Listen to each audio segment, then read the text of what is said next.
Good morning. It happens to be morning when I'm recording this, and welcome to Snippets number 24.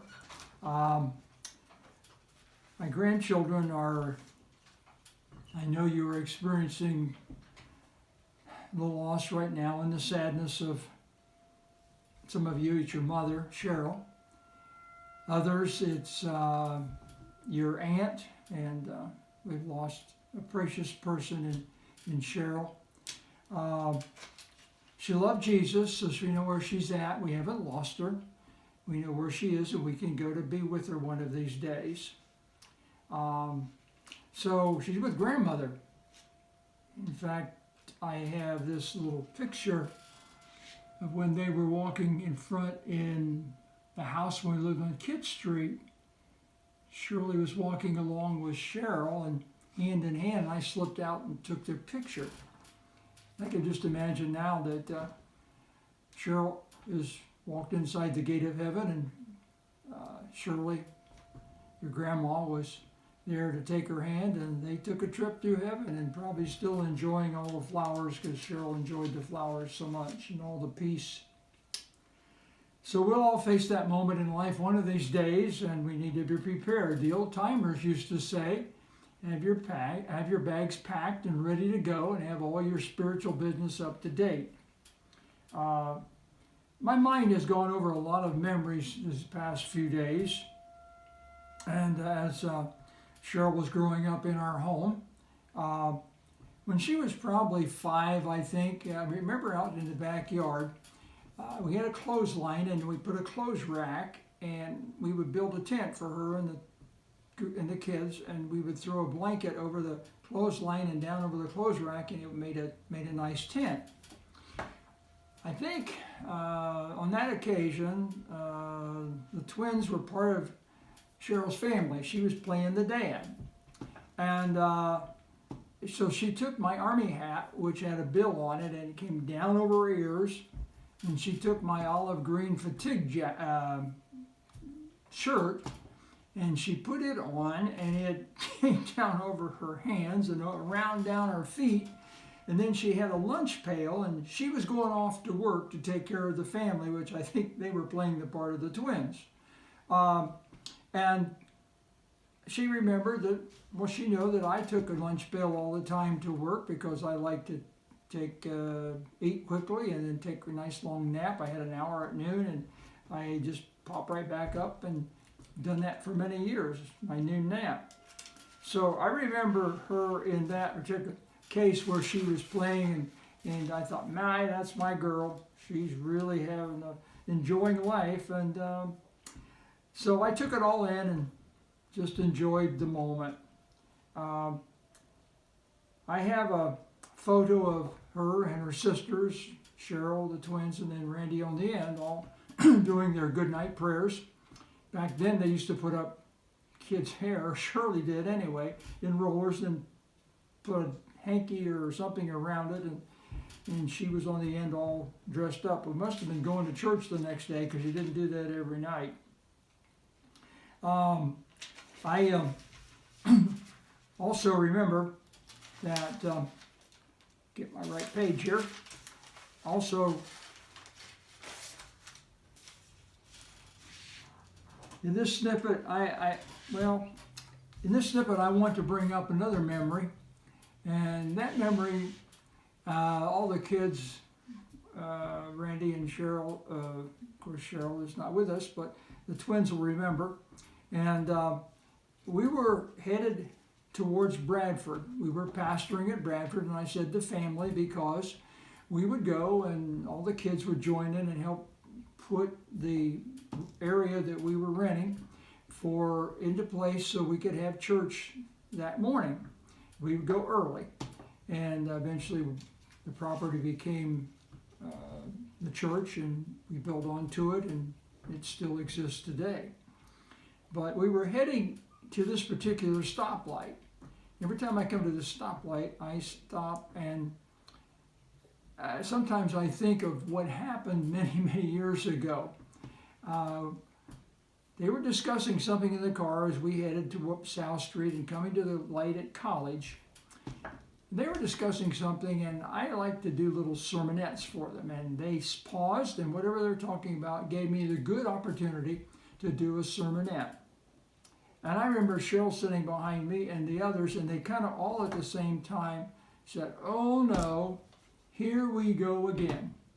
Well, they were just small kind of sermonettes that would teach you how to live for God, how to have a good life, and what was the important things to do in life. And but over the years, especially over the past year when Cheryl had been ill, she told me on at least 3 different occasions, I really appreciated those. They meant a lot to me. And I remember them, she said. I remember those sermonettes, and the other children have said the same, on how to live, how to please God, and what was right and what is wrong. I think I picked that up from my mother. My mother, who raised us 4 children on her own, was always doing sermonettes to me. I remember one specifically was, she said, "Don't make fun of other people. That could happen to you. And so obey the golden rule. Do unto others as you would have others do unto you. Do not make fun of people. Remember that can happen to you." So I remember that sermonette. Mom had done several for me. Actually, doing sermonettes comes from the Bible. So it's right in line with the Bible in Deuteronomy chapter 11, verse 19 through 21, and I'm going to read it to you. Deuteronomy 11, 19 through 21 says, "And ye shall teach them," that's your children, "speaking of them when thou sit in the house, and when you walk by the way, and when you lie down, and when you rise up. And thou shalt write them upon the doorpost of thine house, and upon the gates, that your days may be multiplied in the days of your children in the land which the Lord sware unto your fathers to give them, as the days of heaven upon the earth." So the scriptures really tell us to teach our children as we're walking by the way, we pull up the stoplight. So there was many occasions to give them these type of good things to guide and direct their lives by. The Bible says to train up a child in the way he should go, and when he is old, he shall not depart from it. It is true that what we lodge in a child's mind is so very important. My great treasure is that all 4 of my children are living for the Lord. And Cheryl has finished her race, received the crown of life, and like David said, he had lost a child. David, in the king of the Bible, said, "I can't bring him back, but I can go to him." So we all have the privilege of going to be with Cheryl and with Grandma. Let me show you something that you have never seen before in your life. You will never see again, only at this opportune time, and you'll never see it in the future. This is a one-moment opportunity. This is a nutcracker. I bought it 65 years ago when I was in Germany. It has cracked many a nuts. I haven't used it for many years, but it so attracted me that I bought it. And let me show you something that you have never seen before. This is a peanut shell. Naturally, you recognize it. You see that. But what's inside is that particular peanut. I'm going to put it in here. We're going to crack him. And so it comes out that there it is. You have never seen that particular peanut before. This is the first time you have seen it.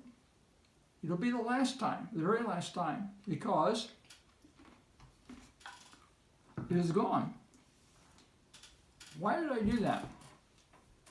To bring out an important lesson to you, that there are opportunities to seize in life that only are going to appear one time in your life.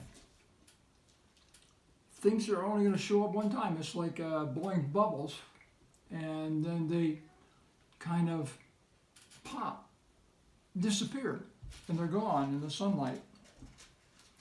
So there are opportunities when to be kind, to show love, to train a child, to give a smile of encouragement. So don't miss an opportunity to do that which is good and what is right. The traveler was going down a trail, and he was passing many things, and he came to this little rushing creek. And what he did was he crossed the creek and he stopped. Then he built a bridge over the creek. Someone watching him said, "Why are you building that bridge over the creek? You're never going to pass that way again." He said, "That is true. I never will. But I'm building it for someone who's following after me, or anyone who follows after me." So that's what we need to do in life. Take the opportunities, build the bridges for those who are following after us. They may be our family, our children, our friends, or onlookers just watching. So closing, I want to say, walk a good walk, live a good life, that when you look back, you will be pleased with the path that you trod. Thank you. See you next snippet.